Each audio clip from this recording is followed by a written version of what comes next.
नमस्कार दोस्तों। पिछली क्लास में हमने पढ़ा था प्रेजेंट टेंस के बारे में और आज हमारी क्लास का जो टॉपिक है वो है पास्ट टेंस।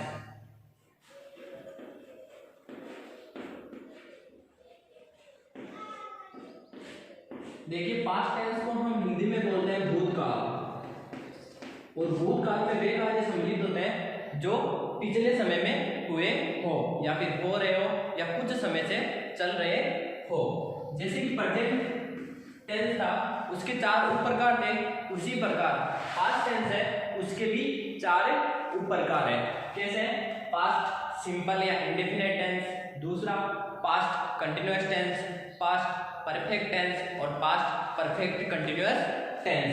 तो आज हमारा जो पहला है वो है पास्ट सिंपल टेंस, या फिर आप इसे पास्ट इंडेफिनिट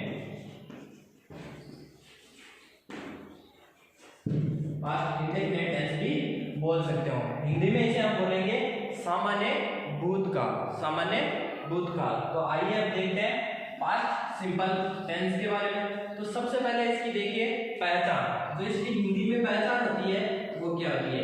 यानी हमारे पास यदि हिंदी में कोई भी सेंटेंस या वाक्य हो तो उनमें हिंदी में हमें कैसे पता चलेगा कि ये पास्ट सिंपल टेंस है।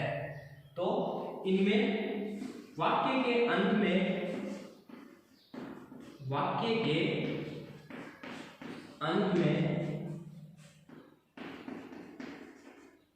ता था,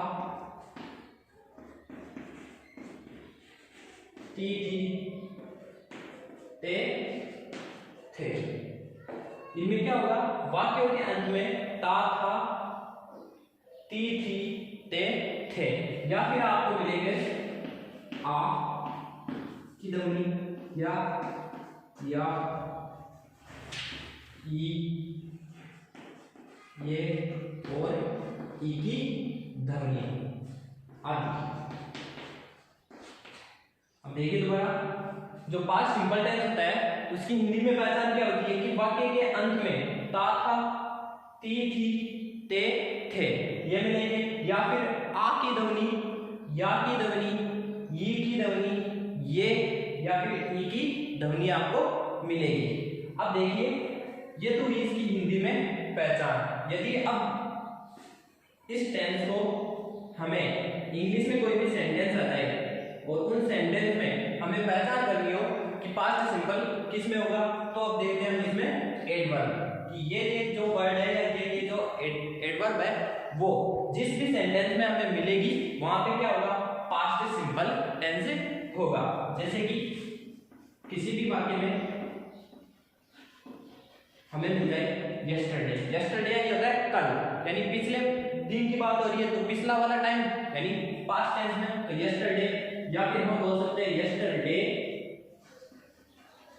मॉर्निंग। अब इसी प्रकार yesterday morning, yesterday evening, yesterday noon, yesterday afternoon. तो यस्टरडे इवनिंग या फिर नून या फिर आफ्टरनून। जैसे ये हो गया कल सुबह, कल शाम। उसी प्रकार the day before yesterday. Before यानी क्या होता है? पहले, और डे यानी दिन, और यस्टरडे यानी हो गया कल। तो कल से पहले वाला दिन यानी कि परसों। जैसे कि लास्ट डे, आगे एक बार है लास्ट डे या लास्ट प्लस टाइम, ऐसे भी बोल सकते हैं last day, last week, last month, last year, last century, last some hours.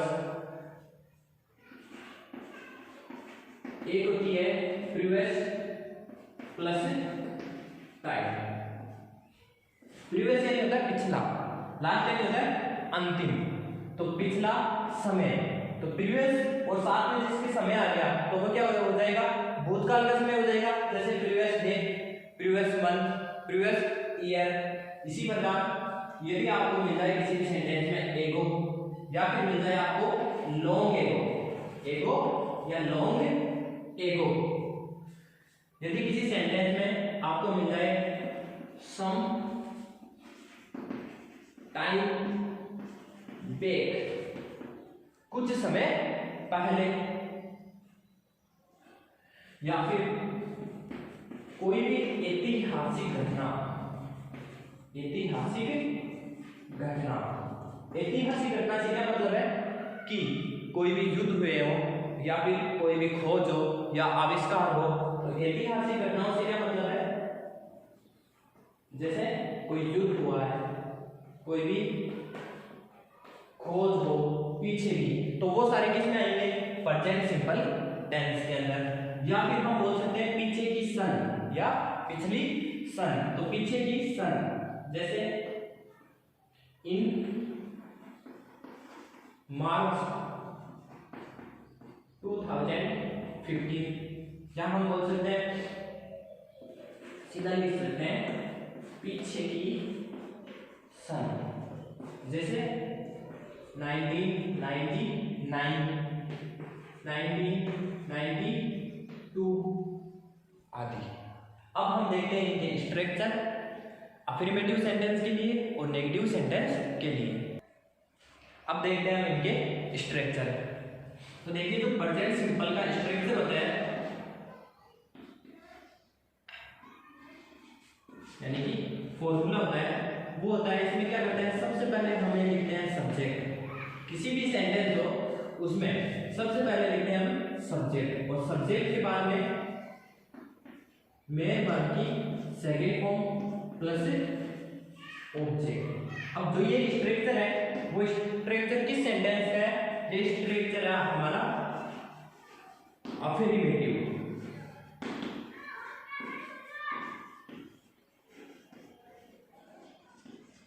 Sentence के लिए, यानी वे वाक्य जो सकारात्मक हो, सकारात्मक या अफर्मेटिव सेंटेंस के लिए ये स्ट्रक्चर है वो क्या है, सबसे पहले सब्जेक्ट, सब्जेक्ट के बाद में मेन वर्ब की सेकंड फॉर्म और सेकंड वर्ब फॉर्म के बाद में ऑब्जेक्ट। तो इसमें जो ये सब्जेक्ट है चाहे सिंगुलर हो या फिर प्लूरल हो, इनके साथ में मेन वर्ब की सेकंड फॉर्म का ही यूज करना है। अब देखिए नेगेटिव सेंटेंस के लिए स्ट्रक्चर क्या होगा, जो हमारा नेगेटिव सेंटेंस होता है, यानी कि नकारात्मक वाक्य, जिन वाक्यों में हमें नहीं मिलता हो, उनमें क्या होता है, सबसे पहले लिखते हैं हम सब्जेक्ट, और सब्जेक्ट के बाद में होगा हेल्पिंग वर्ब। अफर्मेटिव सेंटेंस में हेल्पिंग वर्ब नहीं होती है, लेकिन नेगेटिव सेंटेंस में हेल्पिंग वर्ब होती है डिड। और हमें पता है जो कि ये क्या है, नेगेटिव सेंटेंस है, तो did not plus main verb की सेकंड फॉर्म यहाँ पे नहीं आएगी, मेन वर्ब की फर्स्ट फॉर्म आने वाली है, फर्स्ट फॉर्म प्लस ऑब्जेक्ट।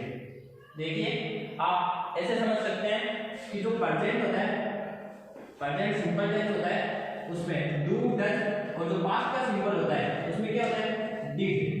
इन तीनों के साथ में डू डज डिड, इन तीनों के साथ में वर्ब की फर्स्ट फॉर्म का प्रयोग किया जाता है हमेशा और हमेशा।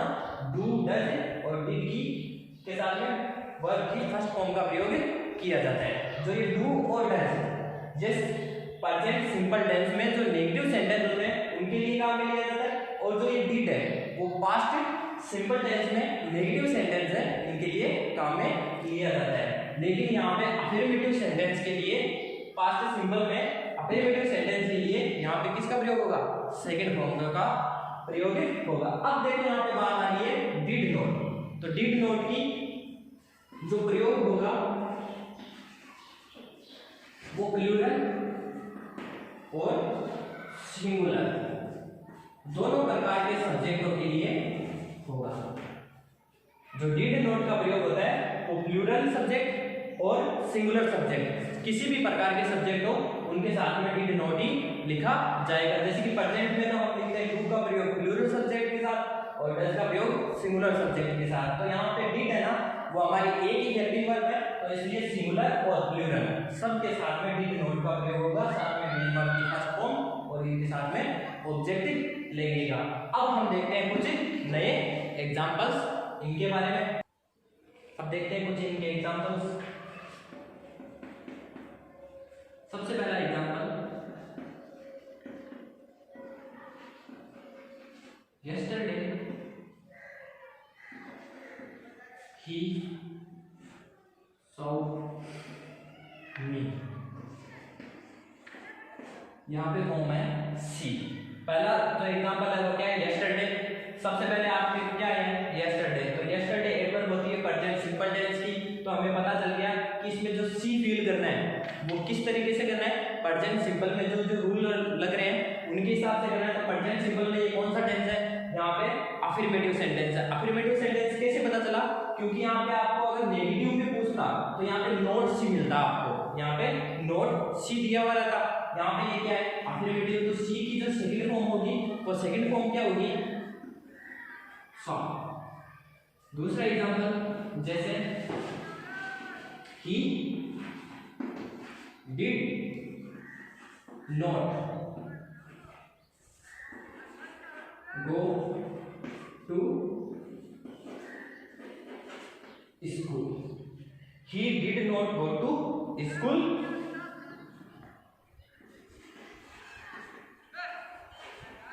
yesterday।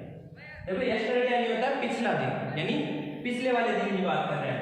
तो he did not go, वह नहीं गया, टू स्कूल, विद्यालय, yesterday यानी कल, जो पिछला कल है उसकी हम बात कर रहे हैं कि कल वह स्कूल नहीं गया। तो पीछे क्या आ रहा है, या गया। तो तीसरा एग्जांपल है, तो तीसरा एग्जांपल क्या है, he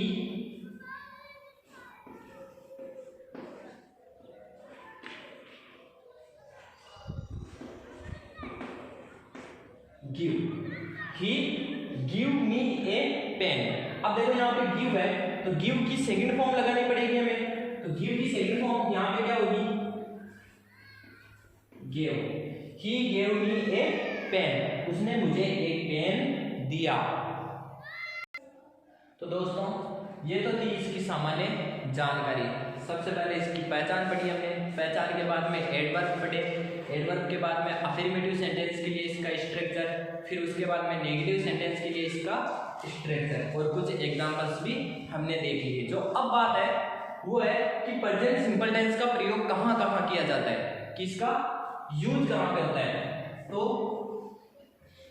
usage of past simple tense, कि पास्ट सिंपल टेंस का प्रयोग कहां कहां किया जाता है। तो देखिए सबसे पहली बात,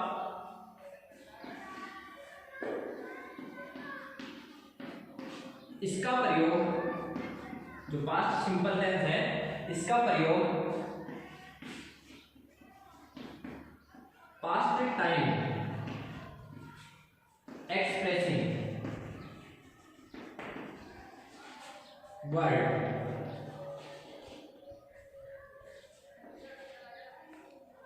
पास्ट सिंपल टेंस का प्रयोग पास्ट टाइम यानी भूतकाल समय या पीछे का समय, एक्सप्रेसिंग वर्ड को बताने वाले शब्द जो भूतकाल के समय को बताते हैं वो शब्द, उन शब्दों के साथ में किसका प्रयोग किया जाता है, पास्ट सिंपल टेंस का प्रयोग किया जाता है। तो इसके आगे हम लिख सकते हैं प्लस पास्ट सिंपल टेंस। ये हमारा फर्स्ट रूल है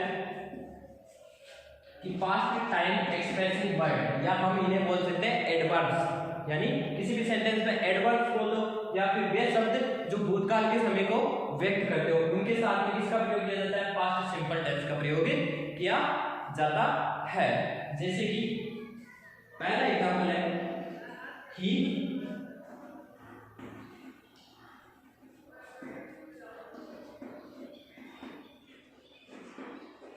yesterday go।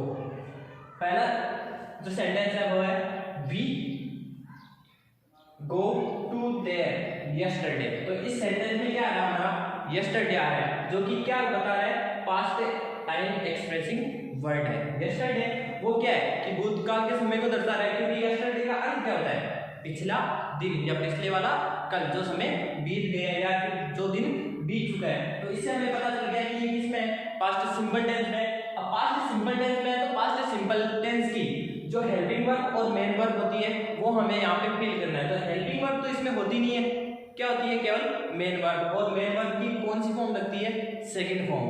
अब यहाँ पे देखो वी है, आपको केवल गो भरने के लिए दिया गया है। यहाँ पे फिर क्या करना है, केवल और केवल गो, यहाँ पर नॉट गो नहीं है। तो यहाँ पे गो की सेकंड फॉर्म क्या होगी, व्हेन। इस सेंटेंस का हमें पता कैसे चला, क्योंकि यहाँ पे क्या आ रहा है, यस्टरडे आ रहा है। जैसे दूसरा, once upon a time there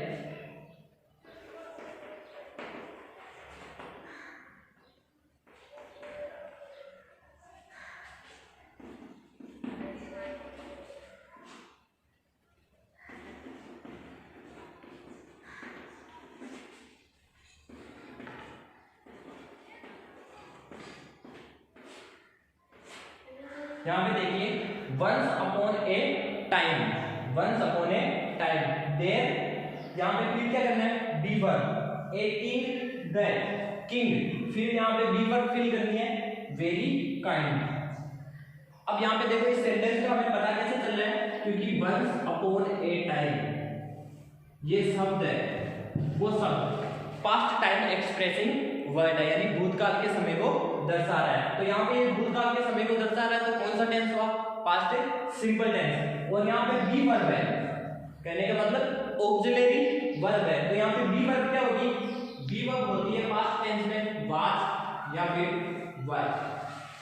जो पास्ट टेंस होता है उसमें बी वर्ब क्या होती है, वाज और वर, जो कि हेल्पिंग वर्ब की जगह ये होती है। तो हेल्पिंग वर्ब है प्रेजेंट पास्ट कंटीन्यूअस टेंस ही, लेकिन ये मेन वर्ब की तरह क्या करती है, कार्य करती है। तो यहाँ पे क्या होगा, once upon a time there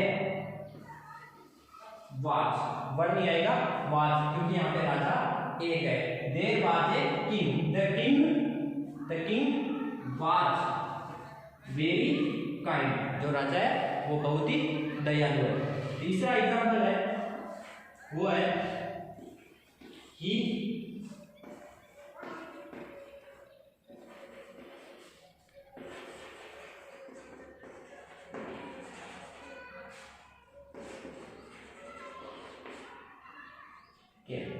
He come to see me last night.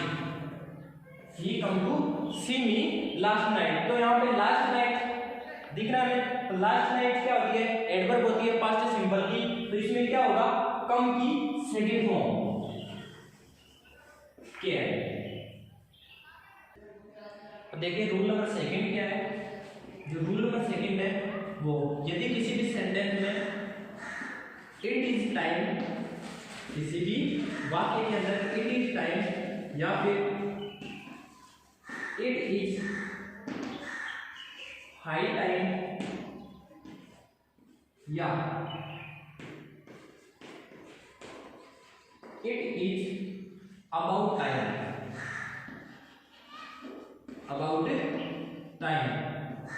यह आपको मिल जाए किसी भी सेंटेंस में। It is time, it is high time, it is about time, और इनके बाद में आपको मिलेगा सब्जेक्ट, ये मिल जाए तो इसके बाद में पास्ट सिंपल टेंस का प्रयोग किया जाता है। पास्ट सिंपल टेंस दोबारा देखना एक बार, किसी भी सेंटेंस में या किसी भी वाक्य में it is time, it is high time, it is about time और उसके बाद में सब्जेक्ट, ये आपको मिल जाए तो वहां पे पास्ट सिंपल टेंस का प्रयोग किया जाता है। जैसे कि देखिए examples, it is time to government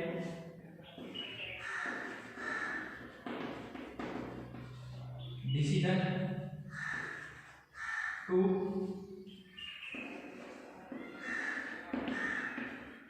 abolish the corruption। यहां पे आपको फिल करना है टेक। देखिए सबसे पहले सेंटेंस में हमें क्या मिल रहा है, it is time to government a decision to abolish the corruption. यहां पे टेक है तो इसमें किसका प्रयोग होगा, पास्ट सिंपल टेंस का प्रयोग होगा। क्यों हो रहा है, क्योंकि सेंटेंस के सबसे पहले हमें क्या मिल रहा है, इट इज टाइम। जो वाक्य it is time, it is high time और इट इज अबाउट टाइम इनसे स्टार्ट हो तो उनके साथ में किसका प्रयोग किया जाता है, पास्ट सिंपल टेंस का। और यहाँ पे पास्ट सिंपल टेंस का प्रयोग किया जाएगा तो टेक की सेकंड फॉर्म जो कि क्या होती है, टुक। जैसे दूसरा example, it is high time to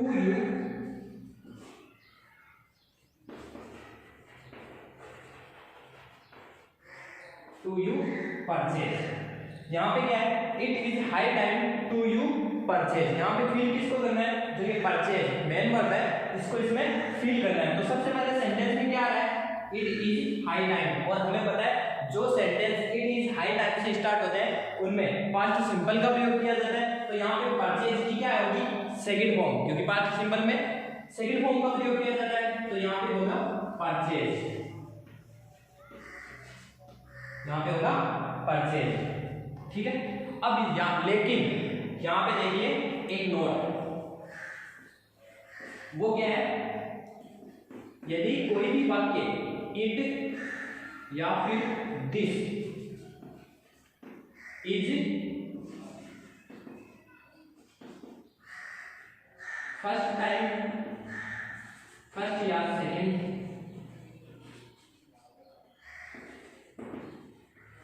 time, यदि किसी भी सेंटेंस में इट या फिर this is first time, this is second time ये आ जाए तो वहां पे हमेशा और हमेशा प्रेजेंट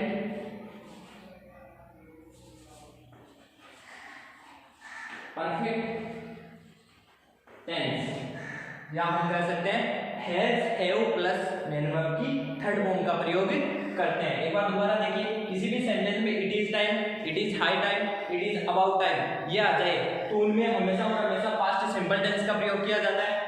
यदि लेकिन किसी भी सेंटेंस के अंदर इट या फिर this is first time, this is second time ये आ जाए तो वहां पे प्रेजेंट परफेक्ट टेंस यानी has have plus main verb की थर्ड फॉर्म का प्रयोग किया